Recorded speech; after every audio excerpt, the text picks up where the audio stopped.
लग्नामध्ये जी करतात हिरवी चटणी, ती सिक्रेट असते. त्याची रेसिपी कोणीही सांगत नाही. तर ती तुम्हाला सिक्रेट चटणी मी बनवून दाखवणार आहे आणि इन्ग्रेडियंट्स पण आपल्याला खूप अगदी कमी लागतात आणि 2 मिनिटातच ही चटणी बनून तयार होते. तर अशी आगळी वेगळी आणि चटपटीत एकदम अप्रतिम चटणी करूयात. नमस्कार, प्रज्ञा किचन स्टुडिओमध्ये तुमचं अगदी मनापासून स्वागत. चला सुरू करूयात आपण चटणी. तर चटणीसाठी आपल्याला लागणार आहेत हिरव्या मिरच्या. हे बघा मी इथं 10-12 हिरव्या मिरच्या घेतलेल्या आहेत. तुम्ही जर स्पायसी म्हणजेच तिखट खात नसाल तर कमी घ्या. शेंगदाणे घेतलेले आहेत मी. शेंगदाणे मी भाजून घेतलेले नाहीत. आणि हे आहेत हिरवे टोमॅटो. थोडाही लाल टमाटर आपल्याला घ्यायचा नाही. टोटल हिरवे टोमॅटोज घ्यायचे आहेत आपल्याला. त्यानंतर मी इथं घेतलेली आहे कोथिंबीर. कोथिंबीर जेवढी तुम्ही घेता त्याच्यापेक्षा थोडी जास्त घ्या. या चटणीसाठी थोडी जास्त कोथिंबीर लागते. आणि त्यानंतर ना थोडंसं मीठ घेतलेलं आहे मी तर. तुम्हाला जेवढं मीठ लागेल त्याप्रमाणे तुम्ही मीठ टाकू शकता. टोमॅटोज असे कट करून सगळं पाणी व्यवस्थित काढून घ्या त्यामधलं. त्यानंतर डायरेक्ट मिक्सरमध्ये आपल्याला सगळं टाकायचे आहेत.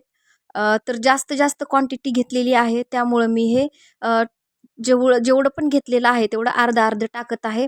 तुम्ही तुमच्या पद्धतीनं करा. जेवढी क्वांटिटी घेतली आहे, जर जास्त घेतली असेल तर तुम्ही असं करा. माझी क्वांटिटी जास्त झालेली आहे त्यामुळं मी अर्ध्या भागामध्ये मिक्सरमध्ये कूट करून घेत आहे. टोमॅटो टाकला त्यानंतर मी शेंगदाणे टाकत आहे. त्यानंतर कोथिंबीर टाकत आहे मी आणि चवीनुसार मीठ टाकत आहोत आपण. मिक्सरला कूट करून घेतलेला आहे बघा मी. तर तुम्ही असं झाल्याच्या नंतर याच्यात पाणी टाकायचं नाही. परत एकदा फिरून घ्यायचं. जोपर्यंत हे एकदम बारीक पेस्ट होणार नाही तोपर्यंत परत परत फिरवून घ्या. चमच्यांनी ना असं व्यवस्थित खालीवरी करून घ्या आणि त्यानंतर परत परत फिरवून घ्या. फायनली आपलं पेस्ट झालेलं आहे. एकदम बारीक असंच करायचं तुम्ही पण. बघा दाखवते तुम्हाला मी. हे बघा असं सॉफ्ट अगदी ग्रेव्हीसारखं झालं पाहिजे. आणि पाणी टाकायचं नाही. जाडसर वाटत असेल ना तर परत फिरवून घ्या. फायनली आपली चटणी रेडी झालेली आहे. जी तुम्ही ग्रीन कलरची लग्नामध्ये खाता ती. तर ही लगेच दुसरी चटणी सांगत आहे मी, जी मी स्वतः रेसिपी तयार केलेली आहे. आणि मला सांगा या चटणीला मी नाव काय देऊ? अगदी 1 मिनिटात होणारी चटणी आहे. तुम्हाला नक्कीच आवडेल. त्यासाठी घेतलेला आहे मी 7-8 पाकळ्या लसण.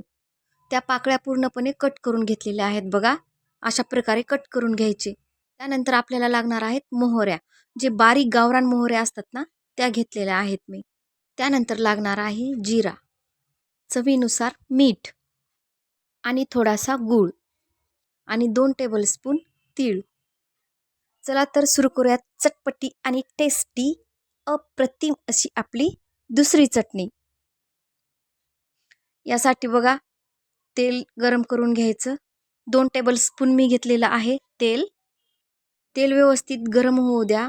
जेणेकरून आपली जी फोडणी आहे ती एकदम कडक बसली पाहिजे. हे बघा त्यामध्ये मी टाकलेले आहेत मोहरे.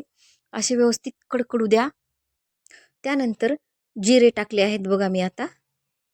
बारीक कट करून घेतलेला लसण टाकत आहे मी.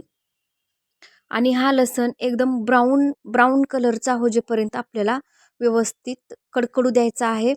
आणि एका साईडनी होत असेल तर व्यवस्थित परतून घ्या. जेणेकरून पूर्ण साईडनी तो व्यवस्थित भाजला पाहिजे. एकदम असा ब्राऊन झाला पाहिजे. काळा होऊ देऊ नका. फक्त ब्राऊन झाला पाहिजे तिथपर्यंतच परतून घ्या. त्यानंतर यात टाकत आहे मी तीळ. जेव्हा आपला लसूण ब्राऊन झाला त्यानंतर लगेचच तीळ टाकायचं. आणि तीळ टाकल्यानंतर त्याला जास्त वेळ थांबायचं नाही, कारण तीळ खूप लवकर करपतात. तर लगेचच मी जी आपण बनवलेली चटणी होती ग्रीन कलरची आधी, ती चटणी मी यामध्ये टाकलेली आहे. थोडी मी ठेवलेली आहे तशीच आणि थोडी याच्यामध्ये टाकलेली आहे. हे बघा व्यवस्थित खाली बूड लागू देऊ नका, करपू देऊ नका. व्यवस्थित थोडा वेळ परतत राहा आणि थोडं थोडं तेल सुटेपर्यंत परतत राहा. फायनली आपल्याला टाकायचं आहे याच्यामध्ये गूळ.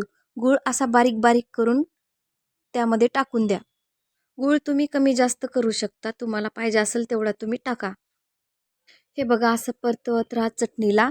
जे गूळ आपण टाकलेला आहे ना त्याला पाणी सुटेल तोपर्यंत परतवत राहायचं.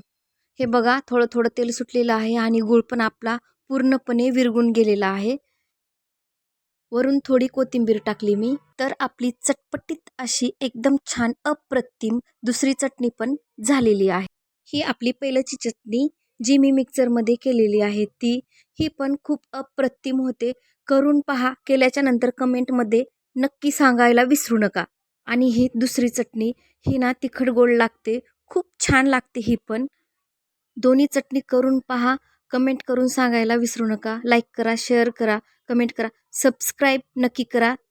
आणि अशाच नवीन नवीन आगळ्या वेगळ्या रेसिपीसाठी बेल आयकॉन प्रेस करायला विसरू नका.